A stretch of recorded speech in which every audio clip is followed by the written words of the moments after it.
Hi hello welcome back to Revathi Kannada log. ಇವತ್ತಿನ video ಏನು ವಿಷಯ ಅಂತ ಹೇಳ್ತೀನಿ. ಅದಕ್ಕೂ ಮುಂಚೆ ನನಗೆ ಪ್ರತಿ ವಿಡಿಯೋ ಮಾಡುವಾಗ ಅನಿಸೋದು, ನಾನು ಫೇಸ್ ವಿಡಿಯೋ ಅಂದರೆ ಎದುರುಗಡೆ ಕುತ್ಕೊಂಡು ಈ ರೀತಿ ಮಾತಾಡೋಂಥ ವಿಡಿಯೋದಲ್ಲಿ ನಿಮ್ಮ ಜೊತೆಗೆ ಕುತ್ಕೊಂಡು ಮಾತಾಡ್ತಿದ್ದೀನೇನೋ ಅನ್ನೋ ಥರ ಫೀಲ್ ಆಗುತ್ತೆ. ನಾನು ಈ ರೀತಿ ಫೇಸ್ ಟು ಫೇಸ್ ವಿಡಿಯೋ ಮಾಡುವಾಗ ನಿಮಗೇನು ಅನಿಸುತ್ತೆ ನನ್ನ ವಿಡಿಯೋ ನೋಡಿಬಿಟ್ಟು ಅಂತೇಳ್ಬಿಟ್ಟು ಕಮೆಂಟ್ ಮಾಡಿ. ಹಾಗೆ ಇವತ್ತಿನ ವಿಡಿಯೋ ಏನು ವಿಷಯ ಅಂದರೆ ತುಂಬ ಒಳ್ಳೆ ಮೋಟಿವೇಶನ್ ವಿಡಿಯೋನೇ ಅನ್ಬೋದು. ಎಲ್ಲ ಟೈಲರ್ಗಳಿಗೂ ಈ ವಿಷಯ ಗೊತ್ತಿರುತ್ತೆ, ಆದರೂ ಸಹಿತ ಅದನ್ನು ಕಾರ್ಯಗತ ತಂದಿರಲ್ಲ. ಏನಪ್ಪ ಅಂತಂದರೆ, ಈಗ ಸೀಸನ್ ಸ್ಟಾರ್ಟ್ ಆಗ್ತಾ ಇದೆ. ಸೀಸನ್ ಇನ್ನು ಮುಂದೆ ತುಂಬ ಸೀಸನ್ ಇರುತ್ತೆ. ಟೈಲರ್ಸ್ಗಳಿಗೆ ಒಂದು ನಿಮಿಷನೂ ಬಿಡುವಿರಲ್ಲ. ಯಾವ ಫಂಕ್ಷನಿಗೂ ನಾವು ಅಟೆಂಡ್ ಮಾಡೋದು ತುಂಬ ಕಷ್ಟ ಆಗುತ್ತೆ. ಯಾವ್ದಾದ್ರು ಫಂಕ್ಷನ್ಗೆ ಹೋಗಬೇಕು ಅಂದರೆ ತುಂಬ ಟೆನ್ಷನಿಂದನೇ ನಾವು ಹೋಗ್ತಾ ಇರಬೇಕಾಗತ್ತೆ.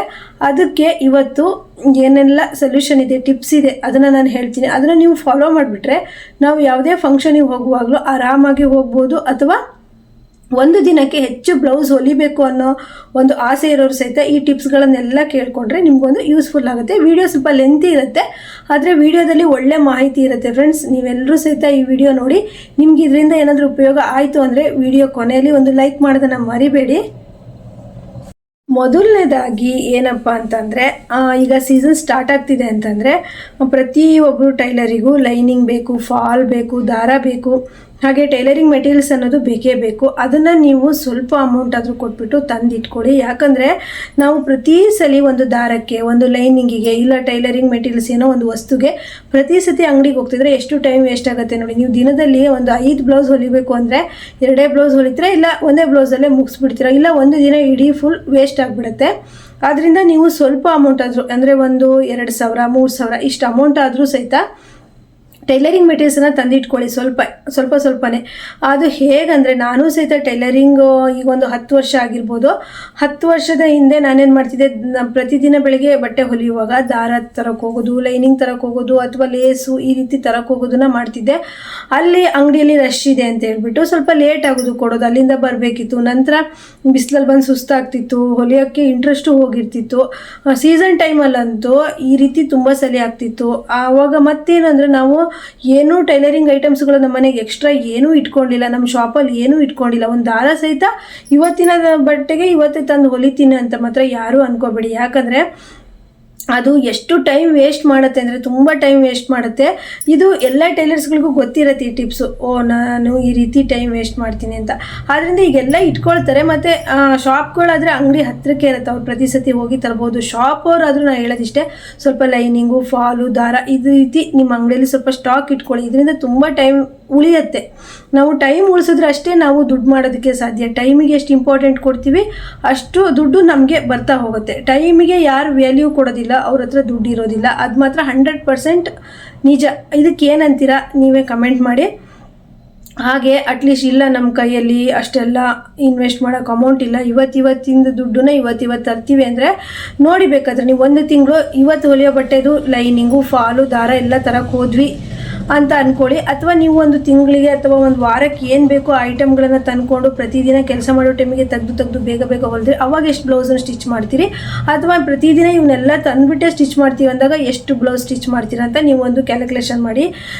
ನಿಜವಾಗ್ಲೂ ನೀವು ಪ್ರತಿದಿನ ಏನಾದರೂ ತರಿಸ್ತೀರ ಅಂದರೆ ತುಂಬಾ ಲಾಸು. ಪ್ರತಿದಿನ ತರ್ಸೋಕೆ ಹೋಗ್ಬೇಡಿ, ಹೋಲ್ಸೇಲಾಗಿ ಸ್ವಲ್ಪ ತಂದಿಟ್ಕೊಡಿ. ಯಾಕಂದರೆ ಈಗ ಟೈಲರಿಂಗ್ ಮಾಡ್ತಿರ್ತೀರಾ, ತುಂಬ ಬಟ್ಟೆ ಹೊಲಿತಿದ್ದೀರಾ ಅಂತಂದರೆ ಅಟ್ಲೀಸ್ಟ್ ನಿಮ್ದಂಥ ಅಮೌಂಟು ನೀವು ಸ್ವಲ್ಪನಾದರೂ ಸೇವಿಂಗ್ಸ್ ಇಟ್ಟೇ ಇರ್ತೀರಾ, ಇದರಲ್ಲಿ ತಂದ್ಕೊಳ್ಳಿ. ಹಾಗಂತ ತುಂಬಾ ತಂದುಬಿಟ್ಟು ಈ ಲೇಸು ಆಗಿರ್ಬೋದು, ಲೇಸು ಅಥವಾ ಟೈಲರಿಂಗಲ್ಲೇ ಇನ್ನೂ ಬೇರೆ ಮೆಟೀರಿಯಲ್ಸ್ ಇರುತ್ತೆ, ತುಂಬ ತಂದುಬಿಟ್ಟು ಧೂಳು ಹಿಡಿದು ವೇಸ್ಟ್ ಆಗೋ ಥರ ಮಾಡ್ಕೊಂಬೇಡಿ. ವಾರಕ್ಕೊಂದು ದಿವಸ ನಿಮ್ಗೆ ಏನೆಲ್ಲ ಐಟಮ್ ಬೇಕು, ನಮಗೆ ಹೇಗಂದರೆ ಫಾಲ್ ಖಾಲಿ ಆಗುತ್ತೆ, ದಾರ ಖಾಲಿ ಆಗುತ್ತೆ, ಆಮೇಲೆ ಲೈನಿಂಗ್ ಅಂತೂ ಪಕ್ಕ ಖಾಲಿ ಆಗುತ್ತೆ. ಈ ವಸ್ತುಗಳನ್ನು ತಂದಿಟ್ಕೊಳ್ಳಿ, ಇಂಪಾರ್ಟೆಂಟ್ ವಸ್ತುಗಳು. ಇನ್ನೇನೋ ಅಂದರೆ ಕಸ್ಟಮರ್ ಏನಾದರೂ ಎಕ್ಸ್ಟ್ರಾ ಹಾಕೋಕೆ ಹೇಳಿದ್ರೆ ನೀವು ಅದನ್ನು ನೀವು ತಂದ್ಕೊಳ್ಳಿ. ಯಾಕಂದರೆ ಸುಮ್ಮನೆ ಮತ್ತೊಬ್ಬೊಬ್ರು ಹೇಗಂದರೆ ಎಷ್ಟು ಇನ್ವೆಸ್ಟ್ ಮಾಡ್ತಾರೆ ಅಂದರೆ, ಸಿಕ್ಕಿದ್ದು ಬೇಡದಿದ್ದು ಬೇಕಾಗಿದ್ದು ಎಲ್ಲದನ್ನು ತಂದುಬಿಟ್ಟು ಶಾಪಲ್ಲಿ ಸ್ಟಾಕ್ ಇಟ್ಕೊಳ್ತಾರೆ. ಕೆಲವು ನಾವು ಸ್ಟಿಚ್ ಮಾಡ್ತೀವಿ, ಕೆಲವು ಹಾಗೇ ಧೂಳು ಹಿಡಿದು ಹಾಳಾಗ್ತವೆ. ಆದ್ದರಿಂದ ನಿಮಗೆ ಇಂಪಾರ್ಟೆಂಟ್ ಏನು ಬೇಕು, ದಾರ, ಫಾಲು, ಲೈನಿಂಗು, ಮತ್ತು ಇನ್ನೇನು ಡೋರಿ ಈ ರೀತಿ ಬೇಕಲ್ವಾ.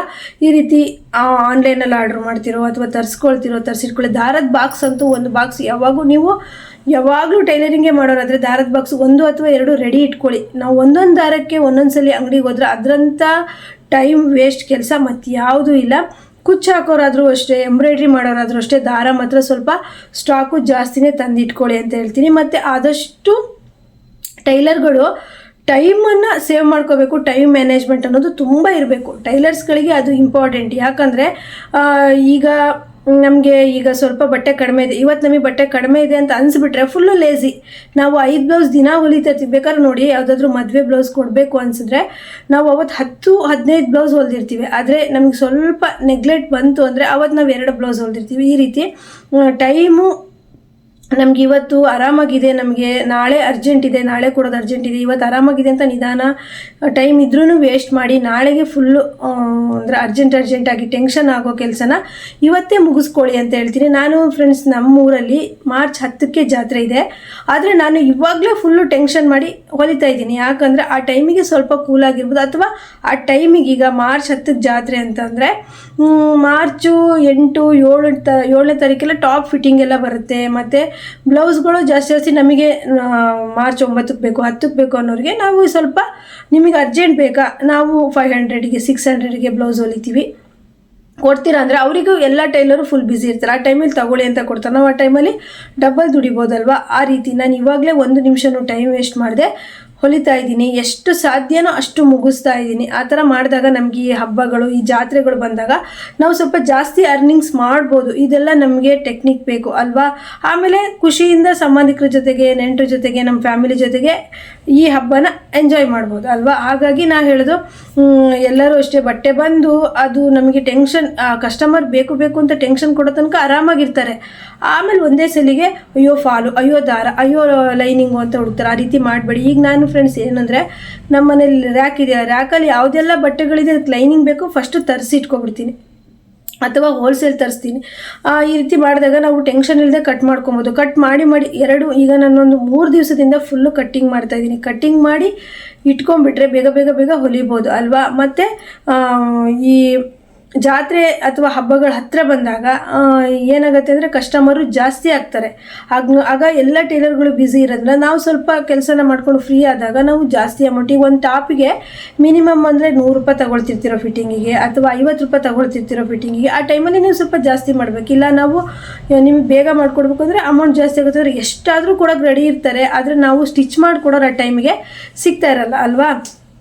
ಆ ರೀತಿ ನಾನು ಈ ರೀತಿ ಯೋಚನೆ ಮಾಡ್ತೀನಿ, ಮುಂದಾಲೋಚನೆ ಮಾಡ್ತೀನಿ, ಮಾಡಿಬಿಟ್ಟು ರೆಡಿ ಮಾಡ್ಕೊಂಡು ಸ್ಟಿಚ್ ಮಾಡ್ತೀನಿ. ನಾವು ಟೈಲರ್ಗಳು ಅರ್ನಿಂಗ್ಸ್ ಮಾಡಬೇಕು, ದುಡ್ಡು ಮಾಡಬೇಕು, ಮತ್ತು ನಮಗೆ ನಾವು ಎಲ್ಲರಂಗೆ ಆಗಬೇಕು ಅಂತಂದರೆ ಈ ಥರ ಮುಂದಾಲೋಚನೆನ ಮಾಡೋದನ್ನು ಕಲೀರಿ. ಮತ್ತು ನನಗೊಬ್ಬರು ಕಮೆಂಟ್ ಮಾಡಿದ್ರು, ಏನಂತ ಅಂದರೆ, ಅಕ್ಕ ನಾನು ಆಶಾ ಕಾರ್ಯಕರ್ತೆ ಇದ್ದೀನಿ, ನನಗೆ ಟೈಮೇ ಸಾಕಾಗ್ತಿಲ್ಲ ಬಟ್ಟೆ ಹೊಲಿಯೋಕ್ಕೆ ಅಂತ ಹೇಳಿದ್ರು.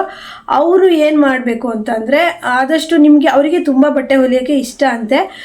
ನಿಮಗೆ ಬಟ್ಟೆ ಹೊಲಿಯೋಕ್ಕೆ ಇಷ್ಟ ಇದ್ದರೆ ಸ್ವಲ್ಪ ಟೈಮ್ ಮನೇಲಿದ್ದಾಗ ಕಟ್ ಮಾಡಿ ಇಟ್ಕೊಳ್ಳೋದು, ಇನ್ನೊಂದು ದಿವಸ ಸ್ಟಿಚ್ ಮಾಡೋದು. ಫ್ರೆಂಡ್ಸ್, ನಾನು ಟೈಲರಿಂಗ್ ಕಲಿತಾಗ NTC ಟ್ರೈನಿಂಗ್ ಅಂತೇಳಿ ಹೋಗ್ತಾಯಿದ್ದೆ, ಅಂದರೆ ಅಂಗನವಾಡಿ ನರ್ಸಿಂಗ್ ಟ್ರೈನಿಂಗ್ ಅಂತ ಹೋಗ್ತಾಯಿದ್ದೆ.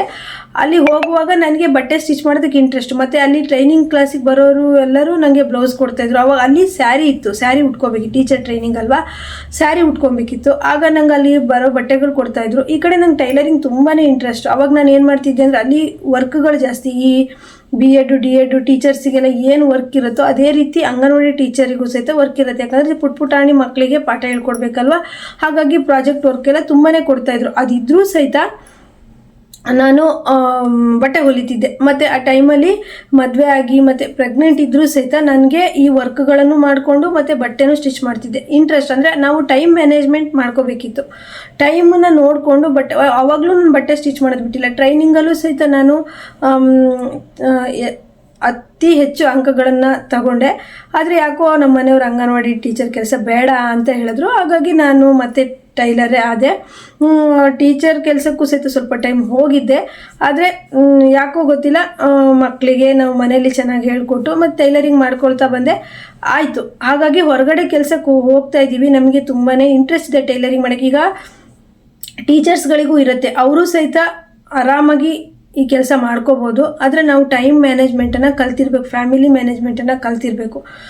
ಇಲ್ಲ ಮನೇಲಿ ಯಾರಾದರೂ ಸ್ವಲ್ಪ ನಮಗೆ ಹೆಲ್ಪ್ ಮಾಡೋರು ಇದ್ದರೆ ಮಾಡ್ಕೊಬೋದು. ಇಲ್ಲ ನಾವು ಮನೇಲೂ ನಾವೇ ಮಾಡೋರು, ಹೊರಗಡೆ ಹೋಗಿ ನಾವು ದುಡಿಬೇಕು, ಮನೇಲಿ ಯಾರು ಒಂದು ಕೆಲಸ ಮಾಡ್ಕೊಡೋಕ್ಕಿಲ್ಲ ಅಂತಂದರೆ ಸ್ವಲ್ಪ ಕಷ್ಟ ಆಗುತ್ತೆ. ಕೆಲವರಿಗೆ ಹೆಣ್ಮಕ್ಳು ಇರ್ತಾರೆ, ಅವ್ರ ಮನೇಲಿ ಸ್ವಲ್ಪ ಮಾಡ್ಕೊಳ್ತಾರೆ, ಆ ಕೆಲಸದಿಂದ ಬಂದುಬಿಟ್ಟು ಅವರು ಮಾಡ್ಕೊಬೋದು. ಈ ರೀತಿ ಹೊರಗಡೆ ಕೆಲಸಕ್ಕೆ ಹೋದರೂ ನಂಗೆ ಟೈಲರಿಂಗ್ ಇಂಟ್ರೆಸ್ಟ್ ಇದೆ ಅಂದರೆ ಮಾಡ್ಕೊಬೋದು. ಹಾಗೆಯೇ ಫ್ರೆಂಡ್ಸ್, ಇನ್ನೂ ಸೀಸನ್ಗಳು ಸ್ಟಾರ್ಟ್ ಆಗ್ತಾ ಇದೆ. ಬಟ್ಟೆಗಳನ್ನ ಸ್ಟಾಕ್ ಮಾಡ್ಕೊಬೇಡಿ. ಯಾಕಂದರೆ ಬಟ್ಟೆನ ಯಾಕೆ ಸ್ಟಾಕ್ ಮಾಡ್ಕೊಬೇಡಿ ಅಂತ ಹೇಳ್ತೀನಿ ಅಂತಂದರೆ, ಬಟ್ಟೆಗಳು ಸ್ಟಾಕ್ ಮಾಡ್ಕೊಂಡಾಗ ನಿಮಗೆ ಈಗ ಮದುವೆ ಸೀಸನ್ ನೋಡಿ, ಮದುವೆ ಸೀಸನಲ್ಲಿ ಯಾವುದೋ ಒಂದು ಒಳ್ಳೆ ಮುಹೂರ್ತ ಅಂದರೆ ಆ ಮುಹೂರ್ತಕ್ಕೇ ಒಂದು 5 ರಿಂದ 6 ಅಥವಾ ಒಂದು ಊರಲ್ಲೇ ಒಂದು 10-20 ಮದುವೆಗಳಿರುತ್ತೆ. ಆ ಟೈಮಲ್ಲಿ ಎಲ್ಲ ಟೈಲರು ಬ್ಯುಸಿ ಇರ್ತಾರೆ. ಆ ಟೈಮಲ್ಲಿ ಅರ್ಜೆಂಟ್ ಹೊಲ್ಕೊಡ್ಬೇಕು ಅನ್ನೋ ಕಸ್ಟಮರ್ ಬಂದರೆ, ಹೊಸ ಕಸ್ಟಮರ್ ನಮಗೆ ಸಿಗ್ತಾರೆ. ಒಂದು ಎರಡನೇದು ನಮಗೆ ಸ್ವಲ್ಪ ರೇಟ್ ಜಾಸ್ತಿ ಆದ್ರೂ ಕೊಡ್ತಾರೆ ಆ ಟೈಮಲ್ಲಿ ಅಲ್ವಾ. ಹಾಗಾಗಿ ಬಟ್ಟೆನ ನಿಮಗೆ ಟೈಮ್ ಇರೋ ಟೈಮಲ್ಲಿ ಬೇಗನೆ ಸ್ಟಿಚ್ ಮಾಡ್ಕೊಳ್ಳಿ. ಈ ಮದುವೆ ಬಟ್ಟೆಗಳನ್ನೆಲ್ಲ ತಗೊಳ್ಳಿ, ಬಿಡಬೇಡಿ ಅಂತ ಹೇಳ್ತೀನಿ. ನಿಮಗೆ ತುಂಬ ಬಟ್ಟೆಗಳು ಬರ್ತಾ ಇದೆ, ನಂಗೆ ಒಬ್ಳಿಗೆ ಸ್ಟಿಚ್ ಮಾಡೋಕ್ಕಾಗಲ್ಲ ಅಂದರೆ ಹೆಲ್ಪರ್ ಕರ್ಕೊಳ್ಳಿ. ಹೆಲ್ಪರ್ ಸಹಾಯ ಪಡೆದು ನೀವು ಕೆಲಸ ಮಾಡ್ಕೋಬೋದು. ಯಾಕಂದರೆ ನೀವೀಗ ತುಂಬ ಬಟ್ಟೆ ಆಯಿತು, ಇಲ್ಲ ನಿಮಗೆ ಕಾಯಂ ಕಸ್ಟಮರ್ ಇರ್ತಾರೆ, 10 ರಿಂದ 20 ವರ್ಷ ಕಸ್ಟಮರ್ ಇರ್ತಾರೆ. ತುಂಬ ಬಟ್ಟೆ ಆಯಿತು ಅಂತೇಳಿ ಇಲ್ಲ ತಗೊಳ್ಳಲ್ಲ ಅಂದರೆ ಆ ಕಸ್ಟಮರ್ ಬೇರೆ ಕಡೆ ಹೋಗ್ತಾರೆ. ಆದ್ದರಿಂದ ಕಸ್ಟಮರ್ನ ಯಾವುದೇ ಕಾರಣಕ್ಕೂ ಬಿಡಬೇಡಿ. ನೀವು ಈ ಕೆಲಸದಲ್ಲಿ ಇಂಪ್ರೂವ್ಮೆಂಟ್ ಆಗಬೇಕು, ನಾನು ದುಡಿಬೇಕು, ಜಾಸ್ತಿ ಅರ್ನಿಂಗ್ಸ್ ಮಾಡಬೇಕು ಅಂದರೆ ಕಸ್ಟಮರ್ ಕಳ್ಕೊಂಬಿಡಿ. ಕುಚ್ಚಾಕೋದು ಹೇಳ್ತಾರೆ ತಗೊಳ್ಳಿ, ಎಂಬ್ರಾಯ್ಡ್ರಿ ಮಾಡೋದು ಹೇಳ್ತಾರೆ ತಗೊಳ್ಳಿ, ಹ್ಯಾಂಡ್ ಎಂಬ್ರಾಯ್ಡ್ರಿ ಹೇಳ್ತಾರೆ ತಗೊಳ್ಳಿ, ಅಥವಾ ಸೀರೆ ನೆರಿಗೆ ಮಾಡ್ಕೊಡೋದು ಅಂದರೆ ಮದುವೆ ಮಗಳಿಗೆ ಉಡ್ಸೋದು, ಸ್ಯಾರಿನ ಫೋಲ್ಡ್ ಮಾಡ್ಕೊಡೋದು ಅದನ್ನು ತಗೊಳ್ಳಿ, ಐರನ್ ಮಾಡ್ಕೊಡೋದು, ಏನೇ ಇದ್ರೂ ತಗೊಳ್ಳಿ. ಅದನ್ನು ನೀವು ಸ್ವಲ್ಪ ನೀವು ಅಂದರೆ ಲಾಭ ಇಟ್ಕೊಂಡು ಬೇರೆಯವ್ರಿಗೆ ಕೊಟ್ಟು ಅದನ್ನು ಮಾಡಿಸಿ ಕೊಡಿ. ಯಾಕಂದರೆ ಆಲ್ರೌಂಡ್ ನಿಮ್ಮ ಒಬ್ಬರು ಕೈಲೇ ಅದೆಲ್ಲದೂ ಸೌಲಭ್ಯ ಸಿಗತ್ತೆ ಅಂದರೆ ಕಸ್ಟಮರು ಎಲ್ಲೂ ಹೋಗೋದಿಲ್ಲ. ನಿಮ್ಮ ಹತ್ರನೇ ಫುಲ್ಲು ಸಟ್ಟೆ ನಿಮಗೆ ಅಂದರೆ ಮದುವೆ ಬಟ್ಟೆ ತಂದುಬಿಟ್ಟು ಓವರಾಲ್ ಎಲ್ಲ ಮಾಡಿಕೊಡಿ ಅಂತ ಕೊಡ್ತಾರೆ. ಆಗ ನಿಮಗೆ ಲಾಭ ಹೆಚ್ಚಾಗಿ ಸಿಗುತ್ತೆ. ಅದರಿಂದ ನೋಡ್ಕೊಳ್ಳಿ, ಈ ಥರ ಬಟ್ಟೆಗಳು ಬರುತ್ತೆ. ಇನ್ನು ಮುಂದೆ ಸೀಸನ್ ಸ್ಟಾರ್ಟ್ ಆಯ್ತಲ್ಲ, ಅದರಿಂದ ಸ್ಟಾಕ್ ಇಟ್ಕೊಂಡಿರೋ ಬಟ್ಟೆಗಳನ್ನು ಹೊಲ್ದು ಬೇಗ ಕೊಡಿ. ಸ್ಟಾಕ್ಗಳನ್ನು ಜಾಸ್ತಿ ಮಾಡ್ಕೊಳಕ್ಕೆ ಹೋಗ್ಬೇಡಿ. ಅವತ್ತು ಒಂದು ವಾರದೇ ಬಟ್ಟೆಗಳನ್ನು ಬೇಗ ಹೊಲ್ದು ಕೊಟ್ಟರೆ ನೀವು ಟೈಲರಿಂಗ್ ಅಂಗಡಿಯಲ್ಲಾಗಿರ್ಬೋದು, ಮನೇಲಾಗಿರ್ಬೋದು ನೀಟಾಗಿ ಕೆಲಸಗಳನ್ನು ಮಾಡ್ಕೊತ ಹೋಗೋದು. ನಾನು ಎಷ್ಟೋ ಜನ ಟೈಲರ್ಸ್ ನೋಡಿದ್ದೀನಿ, ಬಟ್ಟೆನ ಅರ್ಜೆಂಟ್ ಬರಬೇಕು ಅಲ್ಲಿ ತನಕ ಅವರು ಆ ಬಟ್ಟೆನ ಹೊಲಿಯೋಕೆ ಹೋಗಲ್ಲ. ಆ ಟೈಮಿಗೆ ತುಂಬ ಟೆನ್ಷನ್ ಆಗಿ ನಾವು ತಪ್ಪು ಹೊಲ್ಕೊಡೋ ಅಂಥ ಸಾಧ್ಯತೆ ಇರುತ್ತೆ. ಅದರಿಂದ ಕಸ್ಟಮರಿಗೂ ಅರ್ಜೆಂಟಾಗಿ ಹೊಲಿದ್ರು, ಬಟ್ಟೆ ಹಾಳು ಮಾಡಿಕೊಟ್ರು ಅಂತ ಹೇಳ್ತಾರೆ. ಅದರಿಂದ ನಾನು ನಿಮಗೆ ಹೇಳೋದು, ಸಮಯ ಇದ್ದಾಗ ನೀವು ಆ ಟೈಮನ್ನು ಚೆನ್ನಾಗಿ ಉಪಯೋಗಿಸ್ಕೊಂಡು ಬಟ್ಟೆ ಸ್ಟಿಚ್ ಮಾಡಿ ಇಟ್ಬಿಡಿ. ಅವ್ರು ಯಾವಾಗಾದರೂ ಇಸ್ಕೊಂಡು ಹೋಗಲಿ.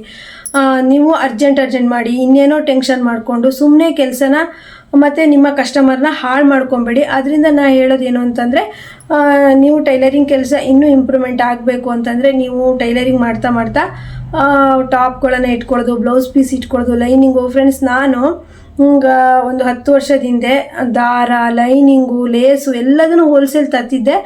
ನನ್ನ ಈ ಕೆಲಸದ ಜೊತೆಗೆ ಅದನ್ನೆಲ್ಲ ಕೊಡ್ತಿದ್ದೆ. ಎಲ್ಲ ಟೈಲರ್ಗಳು ತೊಗೊಂಡು ಹೋಗ್ತಿದ್ರು, ಅದರಿಂದ ಲಾಭ ಬರ್ತಿತ್ತು. ನಂತರ ಟಾಪ್ಸ್ಗಳು ಸೇಲ್ ಮಾಡೋಕ್ಕೆ ಸ್ಟಾರ್ಟ್ ಮಾಡಿದೆ, ಸ್ಯಾರಿಗಳನ್ನು ಸೇಲ್ ಮಾಡೋಕ್ಕೆ ಸ್ಟಾರ್ಟ್ ಮಾಡಿದೆ.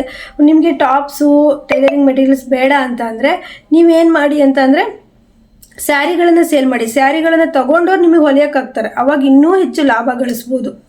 ನೀವು ಕೆಲಸದಲ್ಲಿ ಲಾಭನ ಗಳಿಸೋಕ್ಕೆ ಟ್ರೈ ಮಾಡಿ. ಯಾಕಂದರೆ ನಾವು ಮಾಡ್ತಾ ಇರೋ ಕೆಲಸ ಹಾಗೇ ಇರೋದು, ನಾವು ಇಂಪ್ರೂವ್ಮೆಂಟ್ ಮಾಡ್ಕೊಳ್ತಾ ಹೋಗ್ಬೇಕು. ಅದೇ ನೀವು ಟೈಲರಿಂಗ್ ಟೀಚಿಂಗ್ ಕೆಲಸದಲ್ಲಿ ಏನಾದರೂ ಚೆನ್ನಾಗಿದ್ರಿ ಅಂತಂದರೆ, ನಿಮಗೆ ಮನೇಲಿ ಜಾಗ ಇತ್ತು ಅಥವಾ ಶಾಪಲ್ಲಿ ಮಾಡಿದ್ರಿ ಅಂದರೆ ಅದ್ರ ಜೊತೆಗೇ ಟೈಲರಿಂಗ್ ಕಲಿಸ್ಕೊಳ್ತಾ ಹೋಗ್ಬೋದು, ಅದನ್ನು ಇಂಪ್ರೂವ್ಮೆಂಟ್ ಮಾಡ್ಕೊಳ್ತಾ ಹೋಗ್ಬೋದು. ಈ ರೀತಿ ಎಷ್ಟೊಂದು ಐಡಿಯಾಗಳಿದೆ. ನಾವು ಒಂದು ಟೈಲರ್ ಆಗಿದ್ದೀವಿ ಅಂದರೆ ಐಡಿಯಾಸ್ ತುಂಬ ಇರುತ್ತೆ, ಅದನ್ನು ಮಾಡ್ಕೊಳ್ತಾ ಹೋಗಬೇಕು. ನಿಮಗೆ ಕಷ್ಟ ಆಗುತ್ತೆ, ನಂಗೆ ಒಬ್ಬಳಿಗೆ ಬಟ್ಟೆ ಸೇಲ್ ಮಾಡೋದಕ್ಕೆ, ಟೈಲರಿಂಗ್ ಮೆಟೀರಿಯಲ್ಸ್ ಕೊಡೋದಕ್ಕೆ, ಬಟ್ಟೆ ಹೊಲಿಯೋದಕ್ಕೆ ಅಂದರೆ ಒಬ್ಬರು ನೀವು ಹೆಲ್ಪರ್ನ ಇಟ್ಕೊಬೋದು, ಕೆಲಸಗಳನ್ನು ಚೆನ್ನಾಗಿ ಮಾಡ್ಕೋಬೋದು. ಈ ರೀತಿ ಎಲ್ಲ ಮಾಡಿಕೊಂಡು ಸೀಸನಿಗೆ ರೆಡಿಯಾಗಿ ಅಂತ ಹೇಳ್ತಾ ಇದ್ದೀನಿ. ಈಗ ನೆಕ್ಸ್ಟ್ ಸೀಸನ್ ಬರುತ್ತಲ್ವ, ನಾನು ಈ ವರ್ಷ ಸೀಸನ್ ಮಾರ್ಚ್, ಏಪ್ರಿಲ್, ಮೇ ಟೈಮಲ್ಲಿ ಮದುವೆ ಸೀಸನಲ್ಲಿ ಎಷ್ಟು ಜಾಸ್ತಿ ಅರ್ನಿಂಗ್ಸ್ ಮಾಡಬೇಕು, ಇನ್ನೂ ಹೆಚ್ಚು ಸೇವಿಂಗ್ಸ್ ಮಾಡಬೇಕು, ಅಥವಾ ಗೋಲ್ಡ್ ತೊಗೊಬೇಕು, ಅಥವಾ ಗೋಲ್ಡ್ ಅಂತೂ ಬಿಡಿ ಸಿಕ್ಕಾಪಟ್ಟೆ ರೇಟ್ ಆಗಿದೆ, ಅಟ್ಲೀಸ್ಟ್ ನಾನು ಸೇವಿಂಗ್ಸ್ ಆದರೂ ಮಾಡ್ತೀನಿ ಅನ್ನೋರು ಇನ್ನು ಸೀಸನ್ ಬರೋದು ಜಾಸ್ತಿ ಆಗೋದ್ರೊಳಗಡೆ ದಾರ, ಲೈನಿಂಗು, ಫಾಲು ಅಥವಾ ಇನ್ನೇನಾದರೂ ಟಾಪ್ಸು ಮತ್ತು ಬ್ಲೌಸ್ ಪೀಸು ಈ ರೀತಿ ಎಲ್ಲ ಸೇಲ್ ಮಾಡ್ತೀನಿ ಅಂದರೆ ಎಲ್ಲ ತೊಗೊಬಂದು ಇಟ್ಕೊಳ್ಳಿ. ಸೀಸನಲ್ಲಿ ನಿಮಗೆ ಒಳ್ಳೆ ಅದ್ರ ಜೊತೆಗೆ ವ್ಯಾಪಾರ ಆಗ್ತಾ ಇರುತ್ತೆ. ಸಾಲ ತೊಗೊಂಡೋಗದೇ ಇರೋಂಥ ಕಸ್ಟಮರ್ಗೆ ಕೊಟ್ಬಿಟ್ಟು ಅರ್ನಿಂಗ್ಸನ್ನು ಚೆನ್ನಾಗಿ ಮಾಡಿ. ಈ ಕೆಲಸದಲ್ಲಿ ಸ್ವಲ್ಪ ಸ್ಟ್ರಿಕ್ಟಾಗೇ ಇರಿ, ಹಂಗಂತ ಫುಲ್ಲು ಸ್ಟ್ರಿಕ್ಟ್ ಆಗಿರೋದಲ್ಲ. ಹೆಂಗಂದರೆ ನಾನು ಈಗ ಯಾರೊಬ್ಬರು ಕಸ್ಟಮರ್ ಬರ್ತಾರೆ, ಒಂದು ಬ್ಲೌಸಿಗೆ ಎಷ್ಟಮ್ಮ ಅಂತ ಕೇಳ್ತಾರೆ. ಇಲ್ಲ, ನಾನು ಒಂದು ಬ್ಲೌಸಿಗೆ 500 ರೂಪಾಯಿ ತಗೊಳ್ಳೋದು. 500 ರೂಪಾಯಿ ಅಷ್ಟು ತಗೊಳ್ತೀಯನಮ್ಮ, ಬೇಡಮ್ಮ ಸ್ವಲ್ಪ ಕಮ್ಮಿ ಮಾಡು ಅಂದಾಗ ಕಮ್ಮಿ ಮಾಡಿ, ಪರವಾಗಿಲ್ಲ. ಫುಲ್ಲು ಸ್ಟ್ರಿಕ್ಟಾಗಿಲ್ಲ, 500 ರೂಪಾಯಿ ಹೊಲ್ಸೋದಿದ್ರೆ ಹೊಲಿಸಿ, ಇಲ್ಲ ಅಂದರೆ ಇಲ್ಲ ಅಂತ ಹೇಳಿ ತುಂಬ ಸ್ಟ್ರಿಕ್ಟಾಗಿ ಕೆಲಸನ ಮಾಡೋಕ್ಕೆ ಹೋಗ್ಬೇಡಿ. ಯಾಕಂದರೆ ಅವರು 500 ರೂಪಾಯಿ ಕೊಡಲ್ಲ, ನಾವು ಹೊಲ್ಕೊಡಲ್ಲ ಅಂತೀವಲ್ಲ, ಅವರು 10 ಜನ ಕೇಳ್ತಾರೆ, ಇಲ್ಲ 50 ಜನಕ್ಕಾದರೂ ಹೇಳ್ಬೋದು. ಅಲ್ಲಿಂದ ನಮ್ಮ ಕೆಲಸ ಹೆಸರು ಎಲ್ಲ ಹಾಳಾಗುತ್ತೆ. ಆದ್ದರಿಂದ ಮನೇಲಿ ಸ್ಟಿಚ್ ಮಾಡ್ತಿದ್ದೀರಾ ಅಂದರೆ ಆದಷ್ಟು ಸ್ವಲ್ಪ ಕಸ್ಟಮರ್ ಜೊತೆ ನೀಟಾಗಿ ಹ್ಯಾಂಡ್ಲ್ ಮಾಡಿ. ಕಸ್ಟಮರ್ನ ತುಂಬ ಸ್ಟ್ರಿಕ್ಟಾಗಿ ಇಲ್ಲ ಇಷ್ಟಕ್ಕೆ ಹೊಲ್ಕೊಡೋದು ಹೀಗೆ ನಮ್ಮ ಹತ್ರ ಇಲ್ಲ ಅಂದರೆ ಆಗಲ್ಲ, ಆ ರೀತಿ ಎಲ್ಲ ಮಾಡ್ಕೊಂಬಿಡಿ. ಕಸ್ಟಮರ್ ಹೋಗ್ಬಿಡ್ತಾರೆ, ಅವ್ರು ಹೋಗೋದ್ರ ಜೊತೆಗೆ 50 ಜನಕ್ಕೆ ಹೇಳ್ತಾರೆ, ಅವ್ರು ಬರೋದಿಲ್ಲ. ಆದ್ದರಿಂದ ಪರವಾಗಿಲ್ಲ, ಒಂದು 50, 100 ಅಥವಾ 20, 30 ಹೆಚ್ಚು ಕಡಿಮೆ ಕೆಲಸ ಮಾಡಿ. ಯಾವಾಗಲೂ ಕಸ್ಟಮರ್ ಇರ್ತಾರೆ, ನನಗೆ ಈಗ ಅನ್ಸೀಸನು ಕಸ್ಟಮರ್ ಇಲ್ಲ, ಆ ರೀತಿ ಮಾಡ್ಕೊಳಕ್ಕೆ ಹೋಗ್ಬಿಡಿ. ನೀವೇನು ಮಾಡಿ ಅಂತಂದರೆ ನಿಮ್ಮ ರೇಟ್ ಏನಿದೆ ಅದನ್ನು ಹೇಳಿ, ಕಡಿಮೆ ಹೇಳಬೇಕು ಅಂತಿಲ್ಲ. ಅವ್ರು ಏನಾದರೂ ತುಂಬ ಚೌಕಾಸಿ ಮಾಡ್ತಾಯಿದ್ರು ಅಂದರೆ ಸ್ವಲ್ಪ ಕಮ್ಮಿ ಮಾಡಿ. ಈಗ ನಾನು ಬಟ್ಟೆ ಸೇಲ್ ಮಾಡ್ತೀನಿ, ಹಾಗೆ ಎಲ್ಲ ಒಂದೇ ಥರ. ನಾನೀಗ 500 ರೂಪಾಯಿ ಹಾಕಿದ್ದೆ ಒಂದು ಟಾಪಿಗೆ ಅಂದರೆ 500 ರೂಪಾಯಿ ಕೊಟ್ಟೆ ಎಲ್ಲ ಕಸ್ಟಮರು ತೊಗೊಂಡೋಗಲ್ಲ. 500 ರೂಪಾಯಿ ಟಾಪನ್ನು 300 ರೂಪಾಯಿ ಕೇಳೋರು ಇರ್ತಾರೆ, 500 ರೂಪಾಯಿ ಟಾಪ್ ಅಂದರೆ 500 ರೂಪಾಯಿ ಕೊಟ್ಟು ಹೋಗೋರು ಇರ್ತಾರೆ. ಎಲ್ಲರೂ ನಾವು ಹ್ಯಾಂಡಲ್ ಮಾಡಬೇಕು, ಎಲ್ಲರೂ ಬರಬೇಕು. ಅದೇ ನಾನು 500 ರೂಪಾಯಿಗೆ ಸೇಲ್ ಮಾಡ್ತಿದ್ದೀನಿ ಅಂದಾಗ ಸ್ವಲ್ಪ ಕಮ್ಮಿ ಮಾಡ್ಕೊಳ್ಳಮ್ಮ ಅಂತ ಅಂದಾಗ, ಇಲ್ಲ ನಾನು 500 ರೂಪಾಯಿಗಾದರೆ ಕೊಡ್ತೀನಿ, ಇಲ್ಲಾಂದರೆ ಇಲ್ಲ ನೀವು ಬೇರೆ ಕಡೆ ತಗೊಳ್ಳಿ ಅಂತ ಹೇಳಿದ್ರೆ ಅವರು ರೇವತಿ ಹತ್ರನ ಅವ್ರ ಹತ್ರ ಕಾಸ್ಟ್ಲಿ ಅಪ್ಪ, ಅವಳ ಹತ್ರ ಯಾರು ತಗೊಳ್ತಾರೆ, ಮುಖ ಕೊಡ್ದಂಗೆ ಇಷ್ಟೇ ರೇಟು, ಬೇಕಿದ್ರೆ ತಗೊಳ್ಳಿ, ಬೇಡದಿರಿ ಇಲ್ಲ ಅಂತ ಹೇಳಿ ಅಂತ ಒಂದು 50 ಜನಕ್ಕೆ 100 ಜನಕ್ಕೆ ಹೇಳ್ಬಿಡ್ತಾರೆ. ಅವಾಗ ಬರೋರು ಕಸ್ಟಮರ್ ಬರೋಲ್ಲ. ಹಾಗಾಗಿ ನೀವು ದುಡ್ಡಿಗೆ ಜಾಸ್ತಿ ಇಂಪಾರ್ಟೆಂಟ್ ಕೊಡಬೇಡಿ, ಯಾಕಂದರೆ ದುಡ್ಡಿಗೆ ಇಂಪಾರ್ಟೆಂಟ್ ಕೊಡ್ತಾ ಹೋದರೆ ಕಸ್ಟಮರ್ ಕಡಿಮೆ ಆಗ್ತಾ ಹೋಗ್ತಾರೆ. ಹಂಗಂತ ನಿಮಗೆ ಲಾಸ್ ಆಗೋ ರೀತಿ ಬಟ್ಟೆ ದುಡ್ಡು ತಗೊಳ್ಳಿ ಅಂತಲೂ ಹೇಳೋದಿಲ್ಲ. ನಿಮಗೆ ನೋಡ್ಕೊಳ್ಳಿ, ಲಾಸು ಆಗಬಾರ್ದು ಅಥವಾ ಕಸ್ಟಮರು ಹೋಗಬಾರ್ದು, ನಮ್ಮ ಹತ್ರ ಇರಬೇಕು ಅಂತ ನೋಡ್ಕೊಂಡು ತಗೊಳ್ಳಿ. ಮತ್ತು ಮತ್ತೊಂದು ಪಾಯಿಂಟ್ಸ್ ಹೇಳ್ತೀನಿ, ನೀವು ಏನಾದರೂ ಬ್ಲೌಸಿಗೆ ರೇಟ್ ಜಾಸ್ತಿ ಮಾಡಬೇಕು ಅಂದ್ಕೊಂಡ್ರೆ ಈಗ ಸೀಸನ್ ಸ್ಟಾರ್ಟ್ ಆಗುತ್ತಲ್ವ, ಆಗ 50 ರೂಪಾಯೋ 100 ರೂಪಾಯೋ 20 ರೂಪಾಯೋ 30 ರೂಪಾಯೋ ನಿಮ್ಮ ಊರಿಗೆ ತಕ್ಕಂಗೆ ರೇಟ್ ಏರಿಸಿ. ಅನ್ಸೀಸನಲ್ಲಿ ರೇಟು ಜಾಸ್ತಿ ಮಾಡೋದಕ್ಕೆ ಹೋಗ್ಬಿಡಿ. ಇನ್ನು ಸೀಸನ್ ಸ್ಟಾರ್ಟ್ ಆಗುತ್ತೆ, ಸ್ಟಾರ್ಟ್ ಆದಾಗ ಸ್ವಲ್ಪ ದುಡ್ಡನ್ನ ಏರಿಸಿ. ಬಟ್ಟೆ ಕೊಡೋಕೆ ಬಂದಾಗ ಹೇಳಿ, ನಾನು ಈ ಸಲ 20 ರೂಪಾಯಿ ಏರಿಸಿದ್ದೀನಿ ಅಥವಾ 50 ರೂಪಾಯಿ ಏರಿಸಿದ್ದೀನಿ, ಈ ಬ್ಲೌಸಿಗೆ ಇಷ್ಟು 250 ತಗೊಳ್ತಿದ್ದೆ ಅಲ್ವಾ, 300 ರೂಪಾಯಿ ತಗೊಳ್ತೀನಿ, 300 ರೂಪಾಯಿ ತಗೊಳ್ತಿದ್ನ 350 ತಗೊಳ್ತೀನಿ. ಈ ರೀತಿ ಹೇಳ್ಕೊಳ್ಳಿ. ಸೀಸನಲ್ಲಿ ಸ್ವಲ್ಪ ನೀವು ಈ ರೀತಿ ಜಾಸ್ತಿ ಮಾಡ್ಕೊಬೋದು. ಕೊಡೋ ಕಸ್ಟಮರ್ ಕೊಡ್ತಾರೆ, ಕೆಲವು ಕಸ್ಟಮರ್ ಏನು ಚೌಕಾಸಿ ಮಾಡಲ್ಲ, ಕೊಡ್ತಾರೆ. ಕೆಲವು ಕಸ್ಟಮರು ಚೌಕಾಸಿ ಮಾಡಲ್ವೇನೋ ಇವರು ಅಂತೇಳಿ ಹೊಲಿಯೋಕೆ ಕೊಟ್ಟಿರ್ತಾರೆ, ಹೊಲಿದಿರ್ತೀವಿ, ಮತ್ತೆ ಫುಲ್ಲು ಚೌಕಾಸಿ ಮಾಡ್ತಾರೆ. ಆದ್ದರಿಂದ ನೀವು ನೋಡಿಕೊಂಡು ಕಸ್ಟಮರ್ ನೋಡಿಕೊಂಡು ನೀವು ಅಮೌಂಟನ್ನು ತಗೊಳ್ಳಿ. ಹಾಗೆಯೇ ಎಲ್ಲರ ಹತ್ರನೂ ಇಷ್ಟೇ ಅಷ್ಟೇ ಅಂತೇಳಿ ಸ್ಟ್ರಿಕ್ಟಾಗಿ ಯಾವ ಕೆಲಸದಲ್ಲೂ ಅಷ್ಟೇ ನಾವು ಜನರ ಮನಸ್ಸನ್ನು ಗೆಲ್ಲಬೇಕು. ಆಗ ನಮಗೆ ಕಸ್ಟಮರ್ ಅವರು ಒಂದು 10 ಜನಕ್ಕೆ ಹೇಳ್ತಾರೆ ಅಲ್ವಾ. ಹಾಗಾಗಿ ಈಗ ನಂಗೆ ಮೊನ್ನೆನೂ ಅಷ್ಟೇ ತುಂಬ ಬಟ್ಟೆ ಇತ್ತು, ಒಂದು ಗೃಹ ಪ್ರವೇಶ ಇತ್ತು, ನನಗೆ ನಾಳೆ ಬೆಳಗ್ಗೆನೇ 3 ಬ್ಲೌಸ್ ಬೇಕು ಅಂದರು. ಆಯಿತು, ಅವರು ಫಸ್ಟ್ ಕಸ್ಟಮರ್ ನಮ್ಮ ಹತ್ರ ಆನಂದಪುರದಲ್ಲಿ ಬೇರೆ ಕಡೆ ಹೊಲಿಸ್ತಾ ಇದ್ರು. ಆಯಿತು ಅಂತ ನಾನು ಸ್ಟಿಚ್ ಮಾಡೋಂಗೆ ಸ್ವಲ್ಪ ಕಷ್ಟ ಆಯಿತು, ಆದರೂ ಸಹ ಸ್ಟಿಚ್ ಮಾಡಿಕೊಟ್ಟೆ. ಅವರಿಗೆ ತುಂಬಾ ಖುಷಿ ಆಯಿತು, ಅಪ್ಪ ನಮ್ಮ ಬ್ಲೌಸು ಹೊಲಿದು ನಮ್ಮ ನೆಂಟರು ಬ್ಲೌಸನ್ನು ಹೊಲ್ದುಕೊಟ್ರಿ ಇವರು ಅಂತ ಹೇಳಿ. ಅವರು ಎಷ್ಟು ಅಮೌಂಟು ಕೇಳಿದ್ರು, ಅಮೌಂಟು ನಾನು ಹೇಳಿದೆ, ಅದಕ್ಕಿಂತ 100 ರೂಪಾಯಿ ಜಾಸ್ತಿನೇ ಕೊಟ್ಟರು. ಹೀಗೆ ಕೆಲವು ಕಸ್ಟಮರು ನಾವು ರಾತ್ರಿ ಹಗಲು ಎಲ್ಲ ಹೊಲಿದಿರ್ತೀವಿ, ಎಷ್ಟೊಂದು ಎಫರ್ಟ್ ಹಾಕಿರ್ತೀವಿ ಅವ್ರ ಬ್ಲೌಸಿಗೆ, ಅವರಿಗೆ 1000 ರೂಪಾಯಿ ಅಂದರೆ ಅಲ್ಲಿ 800 ರೂಪಾಯಿ ಕೊಟ್ಟು ಹೋಗಿರ್ತಾರೆ. ಏನೂ ಮಾಡೋಕ್ಕಾಗಲ್ಲ, ಕೆಲಸ ಅಂದರೆ ಇವರಲ್ಲಿ ಹೋದರೆ ಅವರಲ್ಲಿ ಬರುತ್ತೆ ಅಷ್ಟೇ. ಅದನ್ನು ನೀವು ತಿಳ್ಕೊಂಡು ಕೆಲಸ ಮಾಡ್ತಾ ಬನ್ನಿ. ಟೈಲರಿಂಗ್ ಕೆಲಸ ಒಂದೇ ಅಂತ ಹೇಳ್ತಾ ಇಲ್ಲ, ಯಾವ ಕೆಲಸದಾರು ಅಷ್ಟೇ ದುಡ್ಡನ್ನು ಜಾಸ್ತಿ ಇಂಪಾರ್ಟೆಂಟ್ ಕೊಟ್ಬಿಡಿ. ದುಡ್ಡಿಂದೇ ಹೋದ್ರಿ ಅಂದರೆ ಜನನ ಕಳ್ಕೊಳ್ತೀರ. ಹಾಗಂತ ನಂಗೆ ಲಾಸ್ ಮಾಡ್ಕೊಂಡು ಹೋಲಿ ಅಂತ ನಾನು ಯಾರಿಗೂ ಹೇಳೋದಿಲ್ಲ. ನಿಮ್ಮ ಕೆಲಸಕ್ಕೆ ತಕ್ಕಾದ ಅಮೌಂಟನ್ನು ತಗೊಳ್ಳಿ, ಅದನ್ನು ಹೇಳಿ. ನಾನು ಯೂನಿವರ್ಸಿಟಿಗೆ ಬಟ್ಟೆ ಹೊಲ್ಕೊಡೋಕೆ ಮಕ್ಳಿಗೆ ಹೋದಾಗ ಅವ್ರು ಹಾಗೆ ಹೇಳ್ತಾಯಿದ್ರು, ಆಂಟಿ ಕಮ್ಮಿ ಮಾಡಿ ಪ್ಲೀಸ್ ಕಮ್ಮಿ ಮಾಡಿ.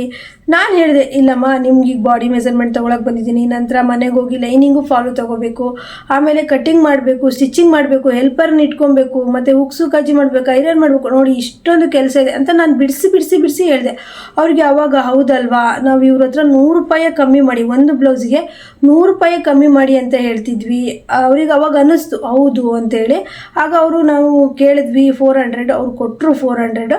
ಹೀಗಿರುತ್ತೆ ಬಿಡಿಸಿ ಕೆಲವು ಟೈಮಲ್ಲಿ ಇಷ್ಟೆಲ್ಲ ಬಿಡಿಸಿ ಹೇಳಿದ್ರೆ ಮಾತ್ರ ಅವ್ರು ಅರ್ಥ ಮಾಡ್ಕೊಳ್ತಿರ್ತಾರೆ. ಕೆಲವರಿಗೆ ಹೇಳೋದು ಬೇಡ, 400 500 ಹಾಂ ಆಯಿತು ಅಂತ ಕೊಟ್ಬಿಡ್ತಾರೆ.